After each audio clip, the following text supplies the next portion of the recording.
Hey guys, thanks for watching. This is Budget Bug Out, and I'm about to do a review of the Rush 72 backpack from 511. Just walked across the base here in Korea. I'm over here dog sitting for a friend of mine for the 4th of July weekend, and I figured now is as good a time as any to show you guys the backpack that I bring to work with me every day. I upgraded it from the Rush 12, also from 511. You guys can check out the review of that in the description box down below. I need to let these guys out, but go ahead and stay tuned and I'll show you guys more of the backpack.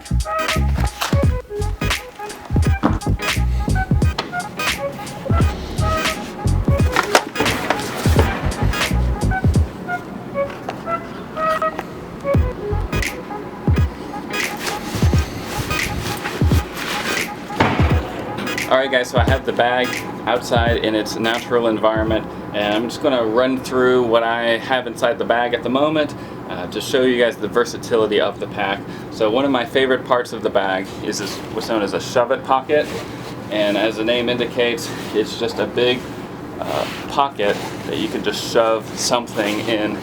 You can put a jacket there, you can put a sleeping mat.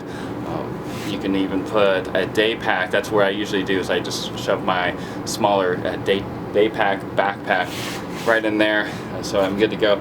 If you're going to bring this on an airplane, you can bring this, you can check this bag, and you can pull out your smaller backpack and then put that underneath the seat in front of you, and I've done that before in the past as well.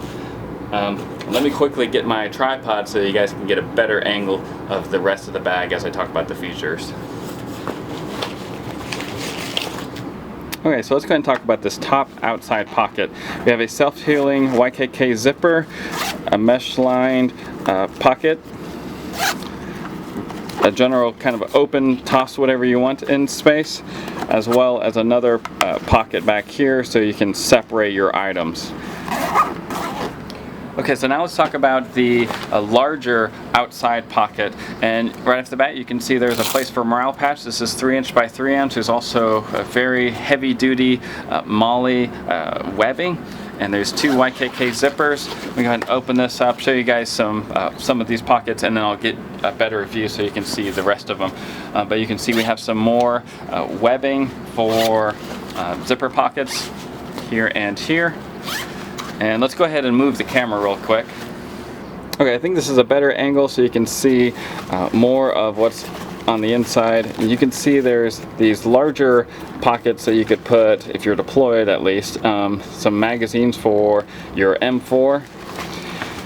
Not to mention these pockets here, which we use for the same thing. Or if you're like me, you got items that have pocket clips, it adheres to them really well. We also have 3 locations for pens to go, as well as a place you can put something like a multi-tool. I have another kind of a shove-it pocket, as well as keychain size items as well. Let's go ahead and see what's on the inside. Okay, so hopefully from the camera angle that I have, you can see that the bag is completely opened up. The zippers go all the way down here, so I can have access to things that are even on the very bottom of my bag without disturbing anything from the top.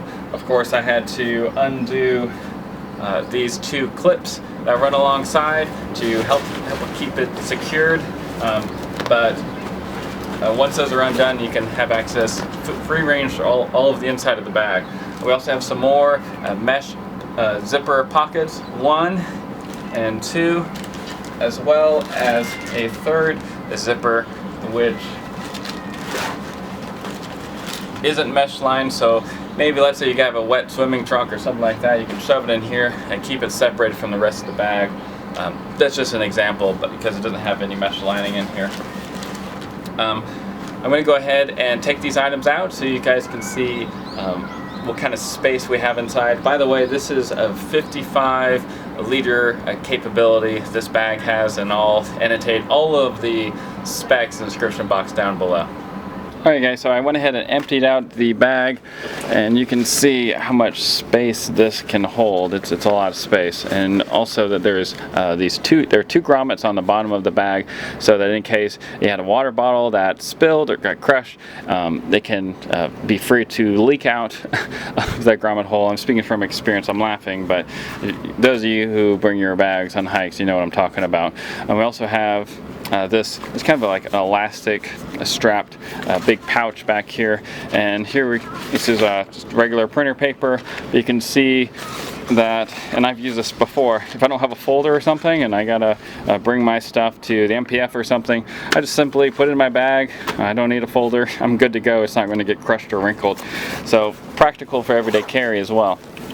In the back here we have another mesh lined pocket. Underneath you can also see that there's another pocket, and I'll talk about that more in a second. But remember this also. This is a place where you can hang a water bladder, and it can connect to the outside of the pack, or the top of the bag rather, through this little hole right here. So I'll talk about that a little bit more in a second. So let's move on to some more spaces. Okay, so now we're at the top of the bag, and you can see it's very secure handle here, great stitching. We also have this small pouch that you saw a second ago. These hold sunglasses. This is felt lined. And we also have two ports here for a water bladder, and I'll talk about the water bladder system shortly.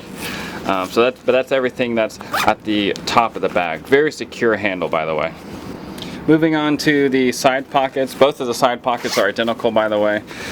I put a little rain jacket in mine, but you can see that there's pockets inside of this big pocket.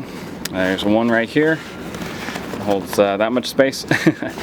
And then there's another one down here. These are actually very convenient, and you never realize how useful it is to have pockets on the outside. You can put things like sports drinks, obviously jackets, as well as even umbrellas. In Korea, it's a pretty useful thing to have. So as longtime viewers will know, I'm a big fan of 511, the Rush series. I have the Rush 12, and in fact I've done a review of that already, and I think having both bags is great for two different reasons. If you need a smaller bag, now you have the 12-hour size bag.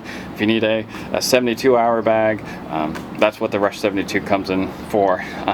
But one of my favorite parts of both of those bags is this yoke shoulder strap setup.